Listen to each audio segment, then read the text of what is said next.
Alright. Welcome back to Nick Lenz's Comic Corner, Classic Non-Classics. This is episode number 1868 and Doubleshot number 1762. This one, I am discussing 12 straight Daredevil issues, basically covering roughly 2 story arcs and a standalone issue.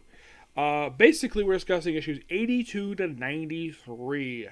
We're basically on the Ed Brubaker run for the book. That started with this very issue 82 and wrapped up with issue 500. That's where it wrapped up. It is roughly not as long as run as Bendis's run. No, not as long as that. In the case of 82 to 87, this is a 5-parter called Devil in D Block, where it's basically Matt Murdock in prison. And here's something interesting about these issues. For Daredevil, this is taking place during Civil War I. No, seriously. Yeah, they have these issues come out around the same time as Civil War I. So, if you're curious, though, why Daredevil was not involved with Civil War I, he was in prison. That was simply the reason for it. And the only reason why he's in jail is because people think he's Daredevil. He actually is Daredevil, but yeah, he's frequently still denying it. And also, we also have it where in this storyline, which is like I said, it's a 5-part, it's mostly a 6-part mostly, where he's in this prison with, get this, Wilson Fisk, Bullseye comes in the story, the Punisher, yes, the Punisher is in his storyline, and Hammerhead, a Spider-Man villain in a Daredevil book. We also have apparently Hammerhead knows Bullseye personally. Yeah, and they like each other. Yeah, Wilson Fisk doesn't do much in this story. He mostly just stays neutral, doesn't even fight Matt Murdock at all. And there's also one point in the storyline where Foggy Nelson dies. Though it's not actually true. He doesn't die. He does get stabbed by an inmate. The reason why he's supposedly killed is not really fully revealed. They do, in fact, have his death faked. And Rosalind Sharp returns in the storyline, and she berates Matt Murdock for the death of basically her son. And then basically, when he gets out of prison with issue 87, yeah, he's only in prison for like 6 issues, and he gets out. Unlike in the case of the Chip Zdarsky run, when he was in prison for like 11 straight issues. Yeah, this is like a quick 6-part. This is a 6-part story. He's in prison and he's out. But this one he's in prison as Matt Murdock. In the case of, they also have it where the warden does not like the director of the FBI. There's like, you have to put Matt Murdock, Wilson Fisk, Bullseye, and like few people in the same cell block. And he's like, no, that's a terrible idea. That's a power cake. That's his words. Yeah, he's like, excuse me, I'm going to be a senator. Yeah, Davis himself is basically not a very nice person. He does not care that this might turn into a basically all-out riot. He does not give a damn. He basically just wants this whole thing just to go away. That's his thing. We also basically, Brubaker brings in Dakota North, which at this point in time she had not been seeing comics for 5 years. And Brubaker made a lot of use of this character. My guess is because, and this is just my personal theory, I think because Jessica Jones was appearing in New Avengers, along with Luke Cage, who does appear in the storyline, mind you. My guess is the reason why, because Jessica Jones is busy with having a mother that relates to the Pulse series. Actually, she was pregnant in that book. This is mostly related to basically Will's on New Avengers. That's probably the reason why that she's not here, so they bring in Dakota North. A character who debuted in her own miniseries back in the 80s, and she's used sporadically prior to this, and Brubaker practically made her a supporting character in this very run. And according to, we also have Melina pops up in here too. She doesn't really do very much. And apparently she and Matt Murdock are back being married now, despite the fact the marriage was very brief. And they apparently hooked back up again, just got remarried that quickly. Yeah, and she's basically married to the whole run. Well, to most of the run anyways. So, eventually in the storyline, Matt Murdock is released from prison. And apparently, this particular run, this particular arc is not really mentioned very much. And then we have a standalone issue, issue 88, where it's basically called "The Secret Life of Foggy Nelson." It's the only issue in this entire set of issues not where the artwork is not done by Michael Lark.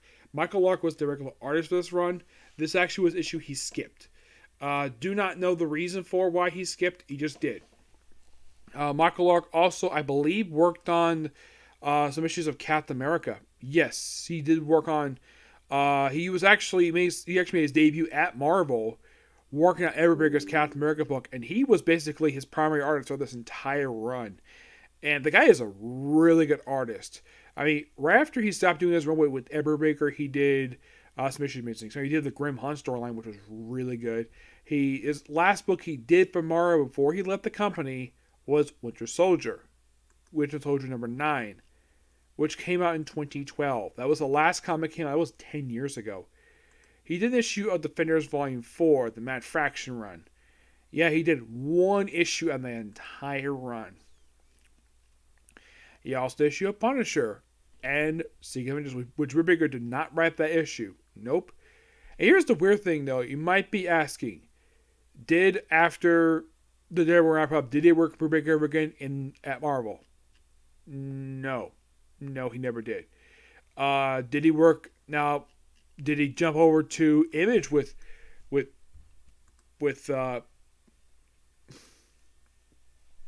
him when he moved over to Image? Because in 2012, basically, that's when both him and Bendis left the company.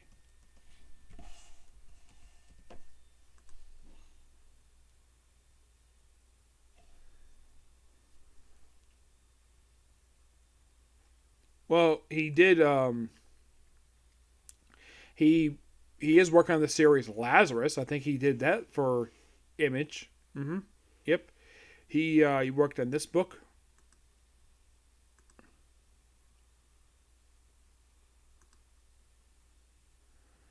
Yeah, he also worked on books like Batman, Terminal City. You might be thinking, I've read Terminal City? No, I haven't. I've never read it.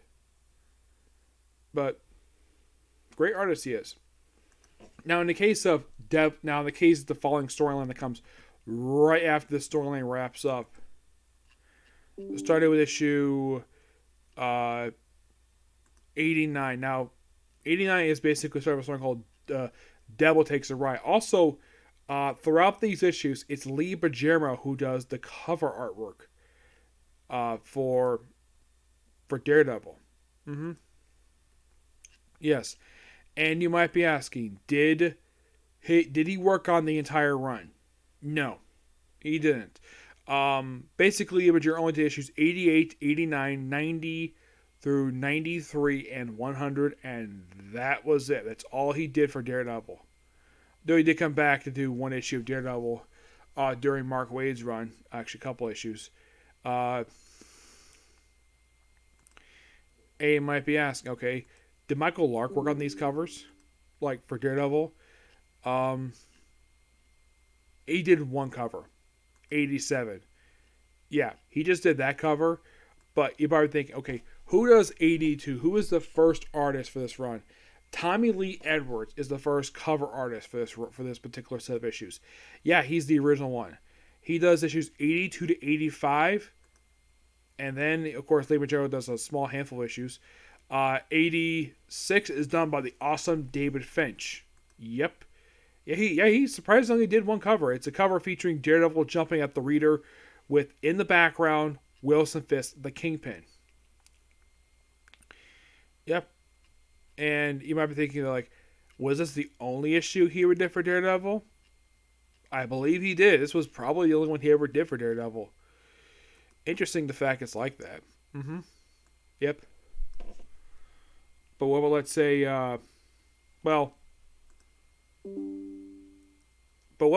what happens like right after this storyline wraps up, you might ask? Well,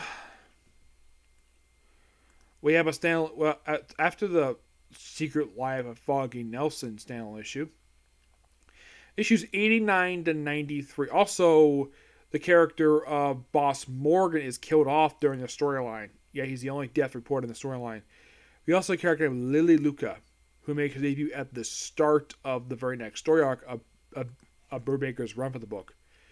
Yep, and she's here for quite a while. She's here up until issue 104, and that's it. I will discuss more about her in the following comment corner. Mm-hmm. And it's also revealed in these issues here that, well, it's basically revealed. Let's see if I can find it here. Yeah, it's revealed in issue 92 that Vanessa Fisk is no longer alive.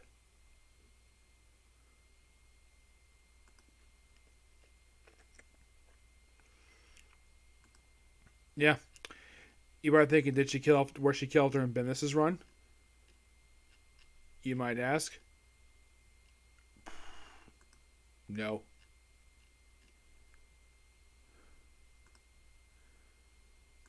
Yeah, apparently it was revealed in issue. Well, they did kill off Director Davis in issue 92. Mm-hmm.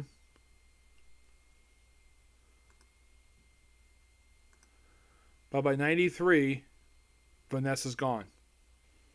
Yeah, 93. So basically, if you want to blame somebody for the death of Vanessa Fisk, you gotta blame Ed Brubaker for that. She got killed off during the. She actually committed suicide. Yeah, that's basically what happened with her. She committed suicide, and apparently Daredevil Mike Murdock was pointed to be Willis Fisk's attorney. So this is revealed during the Devil on the Ride, where basically that Vanessa did point it, and he apparently Matthew Murdock hesitated to accept it for a long time, long enough so that because the fact Matt Murdock does not like Willis Fisk very much, he delayed it long enough for Willis Fisk to miss his own wife's funeral. Then eventually he is released. All charges are dropped against him after being in prison for a little while. But in exchange for being released, his citizenship is revoked. Yes, his citizenship is in fact revoked. And you are probably thinking, was citizenship ever reinstated? No, not that I could think of. I've never heard basically that basically he got his citizenship back. He comes back to the country and then he gets arrested. You ask what country he's citizen of, it's not exactly especially revealed. So you could say that basically Fisk got deported by the end of the storyline. And by the end of the storyline, he is never seen again until... You're going to love this. He does not make his return until Return of the King. Yeah, he's absent throughout the remainder of this run. Mm-hmm. Yes, after being heavily featured in basically this, both in the Bendis run and of course in Brubaker's run, he is removed from the comic for quite a while until toward the end of the run. Mm-hmm. Yes, for the first 12 issues of Ed Brubaker's time on Daredevil, these, of course, are really good issues. I love them. They're really good. I'm going to give issues 82 through 93, because that's basically where it ends, 93. I give these issues a 10 out of 10. They're really good. Nothing bad per se. I think that getting rid of the character Davis basically was a good idea on the part of Brubaker, because he was not a good character anyways. I don't think the readers cared about him, because he was the one practically put Daredevil in prison. Oh, by the way, what exactly happened with Foggy, like when his death was faked? Apparently he was put in witness protection by the FBI, the very same people who put Matt Murdock in prison. Now here's something I do not understand about the FBI when they're written in this book. I don't know if this is Bendis' fault, or you gotta blame Brubaker for this. You could blame maybe some higher ups for this, because I highly doubt Bendis even wanted to have his run end up where Daredevil goes to prison. I highly doubt he wanted that to happen. That's just my personal theory. He could have, but he probably has one basically in dramatic fashion, having Daredevil shift to prison. Well, Matt Murdock anyways. and his only crime was being Daredevil. That's it. Yeah. So I think killing off the character of Rector Davis was probably a smart move on the part of Brubaker, because he probably was a character that Brubaker probably didn't care for. He probably thought he was a terrible character, and the fact he was an annoyance and hindrance on the storyline of his run. So basically, he's like, at the end of my first year, I'm going to kill off this character, and I do not want him ever in this book ever again. And that's probably what was his agreement when he agreed to do Daredevil. That's my personal guess. I don't know. If I get a chance to Edward Baker, I might ask him that. Yep. So yeah, that's it for Cycle Review.